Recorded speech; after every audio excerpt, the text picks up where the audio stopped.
Bab 37. Kecurigaan Angel. Radit masih tidak percaya ketika Riana mengatakan jika alasan Alina tidak hadir di acara ulang tahunnya karena sibuk, dan akhirnya terbukti saat Dirga menelponnya. "Dit, si bocil sekarang sedang ada di apartemen gue," kata Dirga di ujung sana. Radit buru-buru pergi ke teras karena ia tidak mau membicarakan Alina di depan keluarganya. "Ngapain Alina ke apartemen lu?" tanya Radit heran. "Pulang sekolah dia sedang galau karena tidak diundang di acara ultah adik lu. Dia merasa sedih dan ngadu sama Dena," jawab Dirga. Mendengar Alina yang sedang sedih, hati Radit pun menjadi kacau.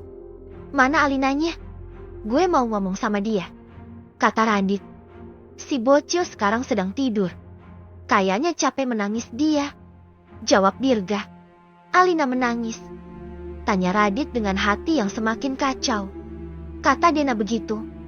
"Menurut gue wajar sih Alin sakit hati jika dia tidak diundang di acara ulang tahunnya Riana. Padahal selama ini hubungan Alina dan Riana kan sangat dekat seperti adik kakak saja," jawab Dirga, dan Radit pun membenarkan. "Gue kesana sekarang," kata Radit kemudian mengakhiri panggilan dengan Dirga. Di pintu dapur ia bertemu dengan Riana. "Kamu keterlaluan tidak mengundang Alina padahal semua teman sekelas kamu diundang," kata Radit marah kepada Riana. "Dasar tukang ngadu," Riana mengumpat. "Alina tidak mengadu apapun. Ada yang bilang kalau kamu memang sengaja tidak mengundang Alina," jawab Radit. "Aku tidak mau pesta ulang tahun aku berantakan seandainya istri Sam bertemu dengan simpanan suaminya dan kemudian ribut," jawab Riana ketus. "Sampai saat ini tidak ada yang tahu kecuali kamu. Dan kamu yang membuat suasana jeti seperti ini. Kamu pikir semua tidak akan curiga jika Alina dan kamu tiba-tiba saling menjauh, ha?" kata Radit. "Loh, kenapa nyalahin aku? Yang selingkuh kan Mas Radit. Kalau Alina tidak nekat menjadi simpanan Mas Radit, aku juga tidak akan bersikap begitu kepada Alina." Riana membela diri. "Mas Radit tidak peduli dengan pandangan kamu. Mas Radit hanya minta berhenti turut campur urusan pribadi Mas Radit, termasuk hubungan Mas Radit dengan Alina. Tugas kamu sekolah saja yang benar. Jika belum pintar jangan suka menilai orang lain," tegas Radit sambil menatap geram kepada adiknya yang menurutnya terlalu buruk memperlakukan Alina. Radit pergi ke apartemen Dirga dengan hati yang dongkol kepada Riana. Radit tidak terima melihat Alina diperlakukan seperti itu oleh Riana. Dalam hal ini Radit merasa orang yang paling bertanggung jawab karena ia sangat mencintai Alina dan membawa Alina masuk ke dalam hubungan yang sangat jauh. "Mana Alina?" Begitu datang Radit langsung menanyakan Alina. "Si bocil lagi tidur tuh. Gara-gara dia gue jadi tiduran di sofa," jawab Dirga sambil menunjuk ke arah ranjang dengan dagunya di mana Alina sedang tidur nyenyak dalam balutan seragam sekolahnya. Dengan langkah panjang Radit menghampiri ranjang Dirga dan duduk di tepinya tepat di sebelah Alina. Di saat yang bersamaan Alina pun membuka matanya. "Kita seperti sedang nonton kisah drama Romeo dan Juliet saja," ucap Dena pelan, dan Dirga mengangguk. "Mas Radit, kok tahu aku ada di sini?" tanya Alina sambil memeluk perut Radit dengan manja. "Dirga kasih tahu kalau kamu ada di sini. Makanya Mas Radit langsung nyusul ke sini," jawab Radit.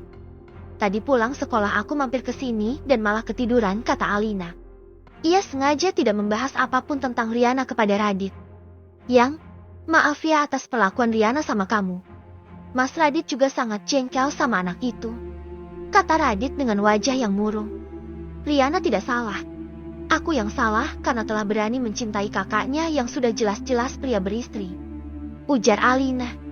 "Tidak, bukan kamu yang salah, tapi Mas Radit, dan Mas Radit akan berusaha memperbaiki hubungan persahabatan kalian," tegas Radit sambil meraih tubuh Alina dan memeluknya. Dirga dan Dena hanya menatap mereka dari ruang tengah. "Kenapa aku jadi sedih melihat mereka?" kata Dirga sambil memeluk perut Dena. "Iya, sayang. Aku juga sedih melihatnya, terutama kepada Alina. Menurut aku aja jika Alina merasa sakit hati karena diperlakukan seperti itu oleh Riana," jawab Dena. Dirga dan Dena melihat Radit menuntun Alina turun dari ranjang, kemudian mereka berkumpul di ruang tengah tempat Dirga dan Dena berada. "Lu harus hati-hati sama adik lu, Dit. Kalau sampai dia mengoceh hubungan kalian, gue jamin bakal berantakan," kata Dirga. "Seandainya dia ngoceh dan keluarga gue tahu, maka gue akan ambil keputusan untuk memilih Alina karena gue sudah capek menghadapi sikap Angel yang lebih memilih pekerjaan daripada keluarga. Gue sudah malas berdebat dengan Angel dan gue sekarang nyaman dengan Alina. Tegas Radit. Gue juga berharap kalian bisa langgeng. Maaf ya, bukannya gue berharap lu dan Angel cerai. Tapi gue juga melihat Angel seperti yang lu bilang barusan. Kata Dirga. Ucapan Dirga itu mengartikan jika Dirga lebih mendukung Radit dengan Alina dibandingkan dengan Angel. Sekarang ini nasib hubungan kalian ada di tangan Riana. Semoga saja anak itu tidak mengoceh ke sana kemari. Kata Dena. Radit mengangguk. Meskipun sampai saat ini Riana masih menutup mulutnya, namun tidak menutup kemungkinan jika suatu hari nanti Riana akan mengoceh juga. Menjelang hari menggelap, Radit mengantarnya Alina pulang. Mobil mereka beriringan sampai tiba di rumah mewah Alina. Mobil Alina berhenti di depan gerbang tinggi rumahnya. Di belakang mobilnya Radit turun dan menghampiri si Ayang. Kamu masuk dan jangan pikirkan Riana lagi. Jika dia masih bersikap buruk sama kamu tidak usah didengar. Nasihat Radit. Iya, Yang. Jawab Alina. Radit kembali ke mobilnya saat mobil Alina mulai menghilang di pagar besi yang tinggi menjulang itu. Alina masuk ke kamarnya dan ia mengeluarkan HP-nya. Alina mencari nama kontak Riana dan ia pun memblokir kontak Riana. Alina melakukan itu demi kewarasan hatinya. Ia tidak mau berteman dengan orang yang jelas-jelas tidak menyukainya. Gue melakukan ini karena lu yang mau kita seperti ini, gumam Alina, kemudian meletakkan HP-nya di atas meja. Riana menatap jam tangan mahal di tangan kirinya dengan tatapan tak terbaca. Di tangan kanannya, ia menggenggam HP. Riana ingin mengucapkan terima kasih kepada Alina, tapi ia gengsi. Selain itu, Riana juga sudah terlanjur memblokir nomor Alina. Namun, entah kekuatan apa yang mendorong Riana untuk membuka blokir nomor Alina. Namun, ketika ia mencari nomor kontak Alina, ternyata Riana baru sadar kalau Alina juga sudah memblokir nomornya. Riana terpaku menatap layar HP-nya dengan tatapan bingung. Keesokannya Riana melihat Alina semakin akrab dengan Ola. Ada perasaan cemburu dalam hati Riana ketika melihat orang yang selama ini dekat dengannya kini mulai dekat dengan orang lain. Apakah Alina berniat melupakannya? Riana tidak sadar jika dirinya lah yang lebih dulu melupakan Alina. Pada saat jam istirahat, Riana hendak menghampiri Alina, tapi sayangnya Alina sudah lebih dulu pergi ke kantin bersama Ola.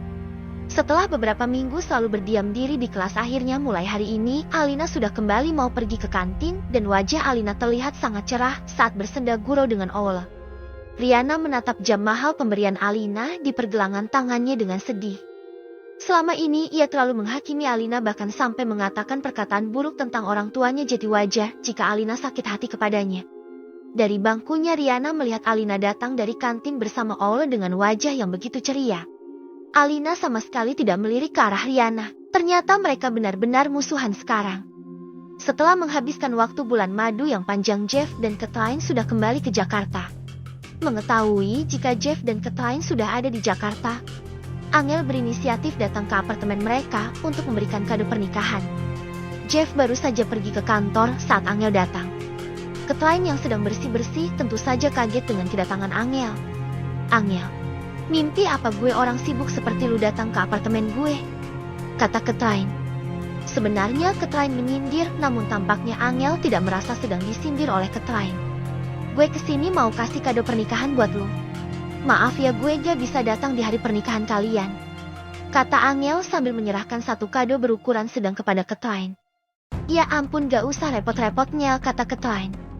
Tidak apa-apa. Masa lu nikah gue gak kasih apa-apa sih? Kata Angel. Kathleen tertawa. Ya sudah, sekarang lu mau minum apa biar gue buatin? Kathleen menawarkan minum kepada Angel. Es jeruk ada? Tanya Angel. Ada dong. Gue bikinin ya. Jawab Kathleen sebelum berlalu ke dapurnya yang mungil. Di saat Kathleen sibuk membuat es jeruk di dapur, tiba-tiba mata Angel menangkap sebuah foto album yang tergeletak di atas meja. Angel yakin jika itu adalah foto-foto pernikahan Jeff dan Kathleen. Sambil menunggu Kathleen membuat minuman, Angel melihat-lihat foto pernikahan Jeff dan Kathleen. Meskipun digelar secara tertutup dan tidak mengundang banyak tamu, namun pernikahan mereka terbilang sangat mewah. Semua tamu yang datang hanya keluarga inti dan teman terdekat saja, termasuk Radit dan Dirga. Ketika melihat satu foto di halaman tengah mata Angel tiba-tiba memicing. Di foto itu tampak Jeff dan Catherine diapit oleh Dirga dan Radit di kiri dan kanan mereka. Namun yang terlihat aneh adalah adanya Alina di samping Radit yang justru terlihat sangat mesra oleh Angel. Dan mata Angel langsung melotot ketika menyadari jika ternyata baju mereka couple. Soal artinya ini. Dirga dan Dena juga memakai pakaian yang seragam dan itu tentu tidaklah aneh. Tapi kenapa Radit dan Alina juga harus memakai seragaman? Angel mengambil foto itu dan memasukkannya ke dalam tasnya tanpa sepengetahuan Catherine. Sebelum Catherine datang, Angel sudah mengembalikan album foto itu ke tempat semula. Maaf lama, aku lupa mencari pisau, kata Catherine sambil terkekeh. Ya ampun, kamu itu ada-ada saja, Angel tertawa sumbang. Setelah menghabiskan minumannya, Angel pun langsung pamit dan Catherine tidak menyadari jika salah satu foto di albumnya ternyata ada yang hilang. Sepulang dari apartemen Jeff, Angel pergi ke kantor Radit.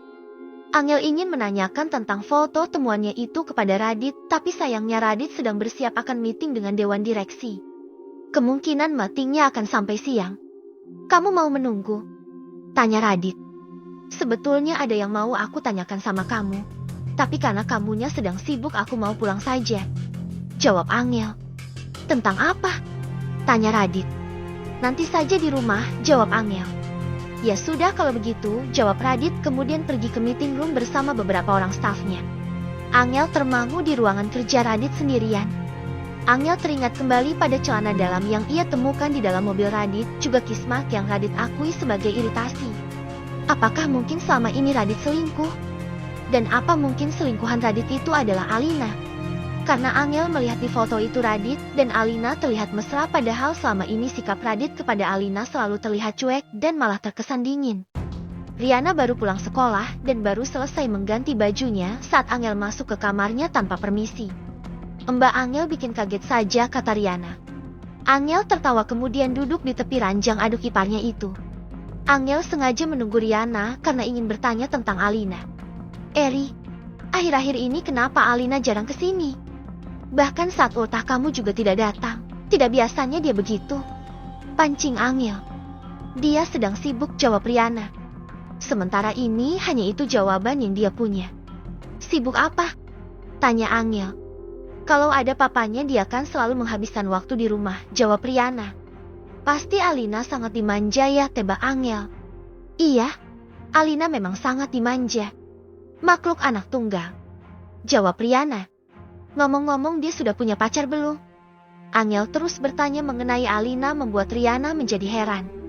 Biasanya Angel selalu memperlihatkan sikap tidak peduli kepada Riana sama seperti Radit.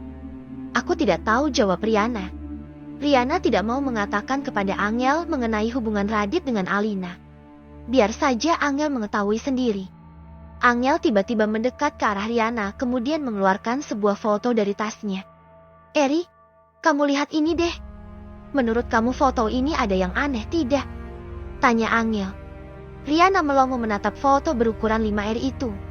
Di sana jelas terlihat Radit berada di pernikahan Jeff dan Catherine sambil memeluk pinggang Alina. Apanya yang aneh?